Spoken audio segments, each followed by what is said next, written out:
Assalamualaikum warahmatullahi wabarakatuh. Kami dari kelompok 12 beranggotakan 2 anak, yaitu Binti Khairunnisa dan saya Muhammad Ibnu Azmi, akan mempresentasikan materi ilmu kalam pada mata kuliah akidah anak yang diampu oleh Bapak Agus Dwi Santoso MPDI. Langsung saja kepada materi yang pertama, yaitu mengenai pengertian ilmu kalam. Apa yang dinamakan ilmu kalam? Yaitu ilmu yang membahas mengenai akidah dengan memakai pendekatan logika. Ilmu ini mengarah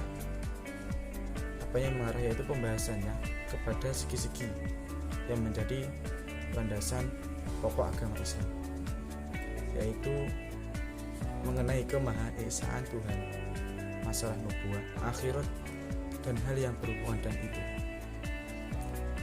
Secara rinci, pengertian ilmu kalam itu bisa diartikan dengan ilmu yang membahas mengenai tentang ketuhanan beserta derivasinya dengan pedoman Al-Quran sebagai dalil utama atau sumber utama yang bersifat naqli, dan juga nantinya dibantu dengan sumber akli yang bertujuan untuk memperkuat keimanan. Dan untuk pengertian ilmu kalam di sini ada 4 ulama yang memberikan pengertian menurut mereka. Ya, ada 5 tokoh di sini. Yang pertama yaitu dari Ibnu Khaldun. Ibnu Khaldun berpendapat bahwasanya ilmu kalam itu ilmu yang berisi alasan-alasan yang mempertahankan kepercayaan iman dengan menggunakan dalil pikiran yang berisi bantahan terhadap orang-orang yang menyeleweng dari kepercayaan golongan salaf dan ahlu sunnah. Itu menurut Ibnu Khaldun. Yang kedua menurut Muhammad Abduh. Beliau berpendapat bahwasanya ilmu kalam itu ilmu yang membahas mengenai kewujudan Allah, yaitu sifat-sifat wajib Allah, sifat mustahil bagi Allah, dan juga sifat jaiz bagi Allah, dan juga membicarakan tentang Rasulnya, baik dari segi sifat wajib, sifat mustahil, ataupun sifat jaiz Rasul tersebut. Itu menurut Muhammad Abduh. Selanjutnya yang ketiga itu menurut Husain bin Muhammad Al-Jasar. Beliau mengatakan bahwasanya ilmu kalam yaitu ilmu yang membicarakan bagaimana caranya menetapkan keyakinan keagamaan dengan bukti-bukti yang meyakinkan. Selanjutnya yang keempat menurut Mustafa Abdul Razak. Menurut beliau, ilmu kalam yaitu ilmu yang membahas tentang akidah iman yang dibangun menggunakan argumentasi rasional. Dan yang terakhir itu menurut Abdul Al-Mun'im. Menurut beliau, ilmu kalam ini diartikan sebagai ilmu yang ada dikarenakan masalah-masalah yang diperbincangkan dan dipermasalahkan adalah tentang kalam Allah. Jadi menurut Abdul Mun'im ini sesuai dengan pengambilan namanya, yaitu ilmu kalam. Kalam itu berarti perkataan atau kalam Allah.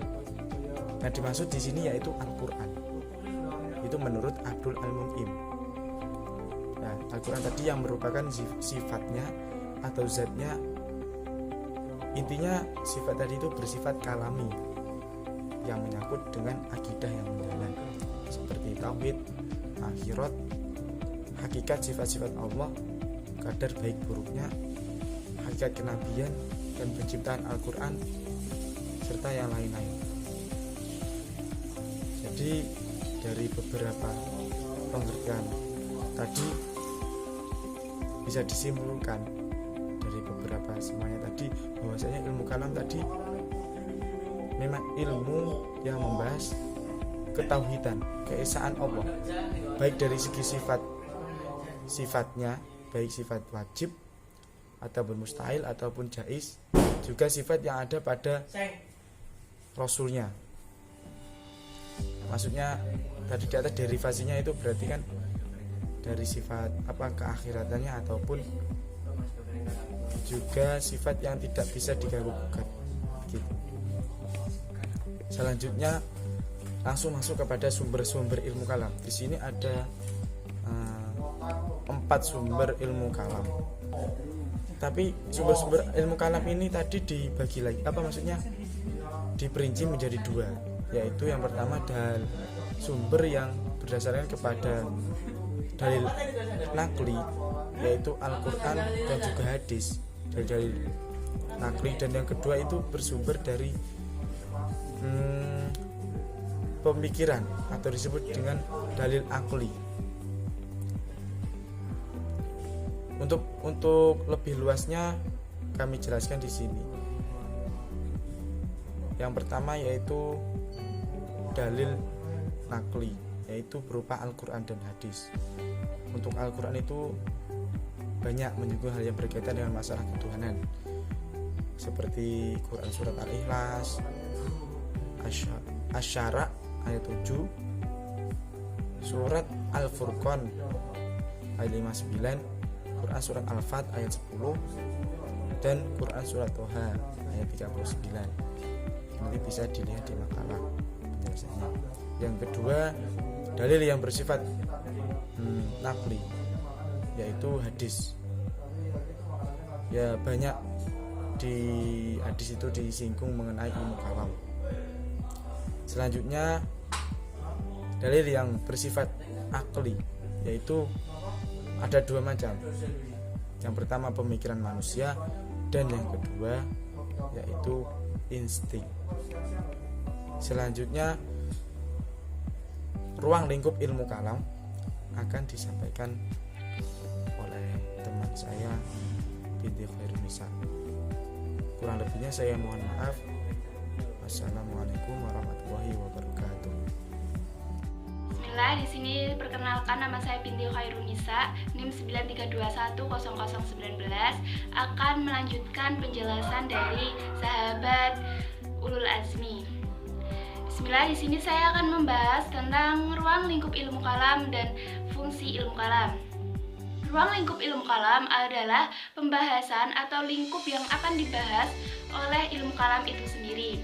Pembahasan ilmu kalam yaitu yang pertama tentang esensi Tuhan terhadap sifat-sifatnya, yang kedua tentang perdebatan-perdebatan tentang kalam-kalam Allah, yang ketiga adalah kudrah dan iradah Tuhan. Persoalan ini menimbulkan 2 aliran, yaitu Qadariyah dan Jabariyah. Yang selanjutnya tentang persoalan kemauan bebas manusia. Masalah ini erat dengan kudrah dan iradah.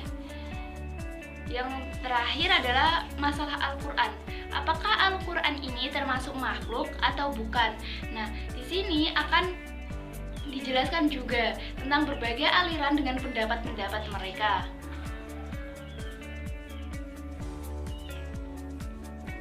Sedangkan menurut Hasan al-Banna, ruang lingkup ilmu kalam dibedakan menjadi 4, yaitu yang pertama tentang ilahiyat, sami'iyah, ruhiyah, dan nubuwah.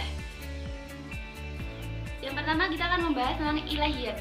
Ilahiyat adalah masalah yang berkaitan dengan ketuhanan, yaitu tentang sifat-sifat Tuhan, iradah, dan qudrah, dan lain-lain tersebut. Yang nubuwah adalah hubungan yang memperhatikan antara Allah dengan makhluknya. Jadi ada pembahasan tentang hukum-hukum dan berbagai hal yang berkaitan tentang Allah dengan makhluknya. Yang ketiga adalah ruhiyah. Ruhiyah adalah kajian tentang segala sesuatu yang berkaitan dengan iblis, setan, jin, dan makhluk-makhluk metafisik lainnya. Yang terakhir adalah sami'iyah. Sami'iyah adalah persoalan-persoalan yang berkenaan dengan kehidupan sesudah mati, seperti yaumul mizan, jembatan sirat, dan lain-lain. Selanjutnya adalah tentang fungsi ilmu kalam. Fungsi ilmu kalam adalah suatu fungsi dari ilmu kalam itu sendiri yang bermanfaat untuk kita.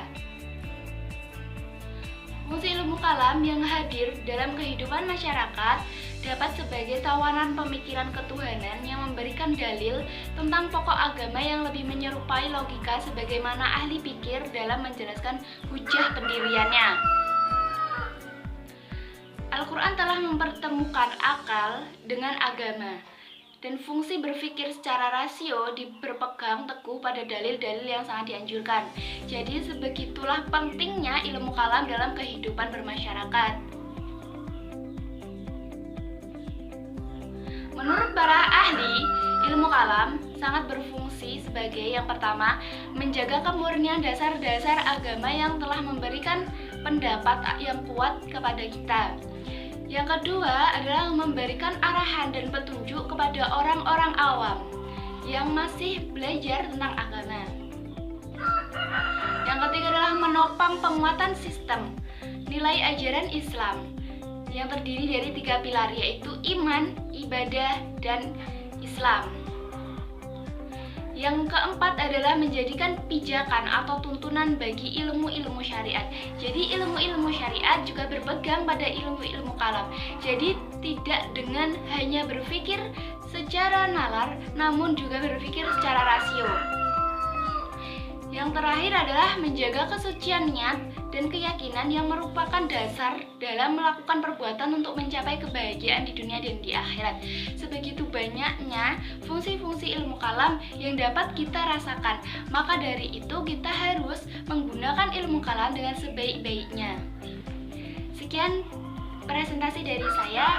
Mohon maaf apabila banyak kata yang salah. Sekian.